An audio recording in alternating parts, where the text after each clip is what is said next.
BRICS é o grande tema desta semana e hoje a gente analisa a novidade. A Folha de São Paulo traz a confirmação da entrada de 5 países: Argentina, Arábia Saudita, Emirados, Irã, Egito e Etiópia se juntam ao bloco, então, agora confirmado, professor. Eu tenho aqui na minha tela principal 12 grandes portais abertos. Por incrível que pareça, Thalita, esse é um assunto que é praticamente unanimidade. O Le Monde, que é o maior jornal da França, não deu nenhuma manchete na primeira página. É impressionante, né? New York Times deu 2 manchetes. Esse foi o assunto, aquela frase que eu usei ontem, o espírito de Bandung paira em Joanesburgo, ela se realizou. Por quê? Eles aprovaram a expansão do bloco. Unanimidade. Agora, unanimidade, mas havia resistências. Isso a gente, então, fica sabendo posteriormente. O presidente Lula defendeu, o Modi defendeu, todo mundo defendeu, mas com parcimônia. O maior defensor da expansão, muito além do que eles aprovaram, foi a China. Porque a China não tem a menor preocupação, digamos assim, de se diluir em meio a um bloco que pula de 5 para 11 membros plenos, né? Eu estava preocupado se eles já entrariam agora. Eles vão ingressar como membros plenos a partir de 1º de janeiro, né? Bem, nosso tempo aqui, ele é relativamente pequeno e temos outros assuntos a discutir hoje.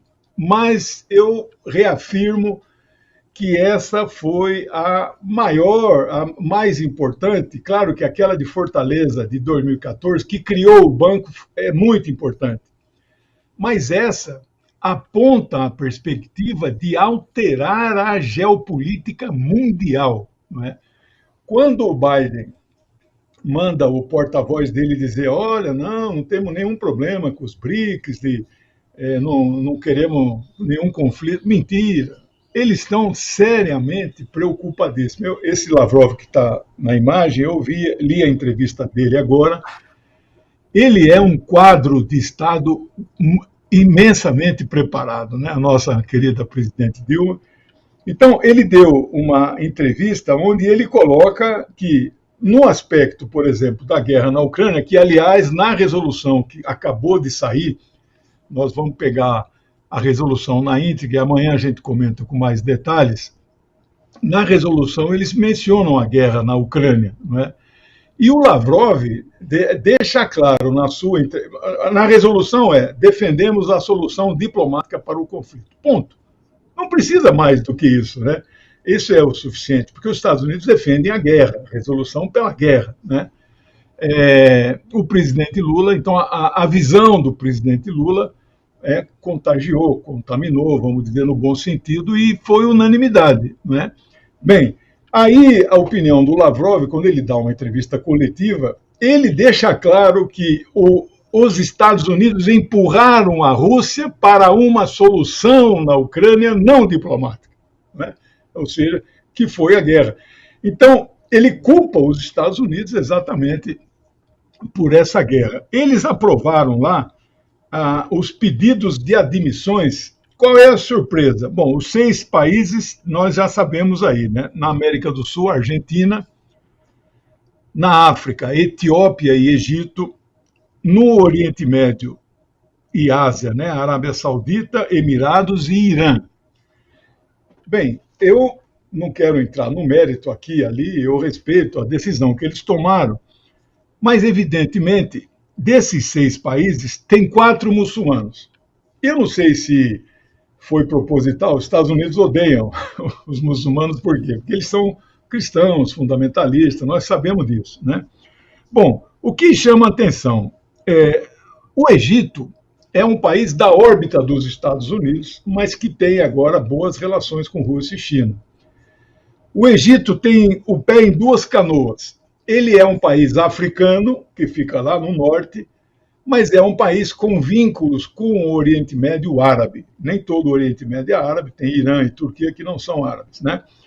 Então, essa é a característica. A entrada da Etiópia, dos 54 países da África, só a Etiópia e a Libéria nunca foram colonizados por nenhum outro país. Então, a Etiópia é o maior, digamos assim, é um dos reinos, era reino, hoje não é, da antiga Abissínia. Então, a Etiópia tem muita história, ela fica ali naquele chamado chifre da África que dá para o Mar Vermelho, naquele Mar Vermelho que você sobe e entra lá no canal de Suez. Então, é um país estratégico. Quem defendeu a entrada da Etiópia foi esse que está falando, o Ramaphosa da África do Sul, para fortalecer o que ele chamou de África subsaariana, né?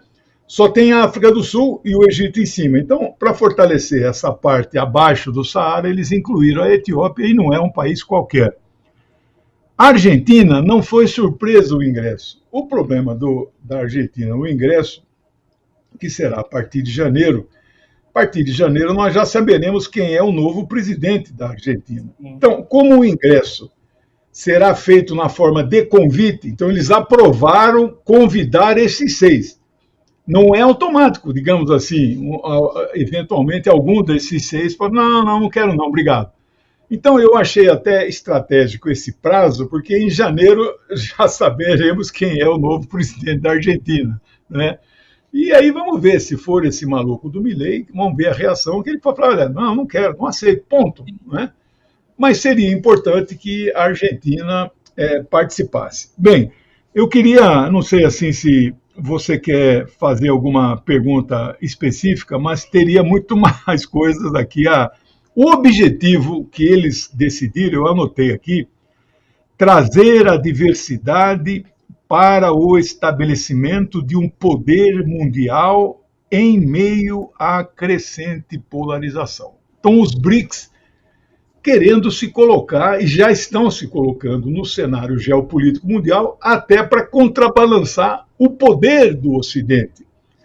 E isso faz parte da nota que eles acabaram de lançar. Eles defendem um mundo baseado nas normas, regras e decisões das Nações Unidas.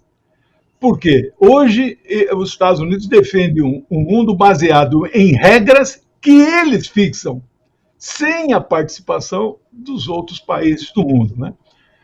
Então, eu diria assim, que o maior vencedor, o maior assim que mais capitaliza essa decisão foi, sem dúvida, o presidente da China, Xi Jinping. Depois, o presidente Lula, que, digamos assim, exerce uma influência geopolítica na África do Sul e na Índia. Porque estes 3 países têm relações, se não boas, amistosas com os Estados Unidos. Com a Rússia e a China não têm relações sequer amistosas, é relação de confronto. Então, eu diria que as posições que o presidente Lula defendeu, hoje ele ainda fez o terceiro e último discurso, prevaleceram na posição final, né? Bom, Thalita, é o resumo do resumo. Eu vou fazer um programa no meu canal hoje à noite de 1 hora e meia, só falando do conteúdo magnífico dessas resoluções. Eu estou em estado de êxtase.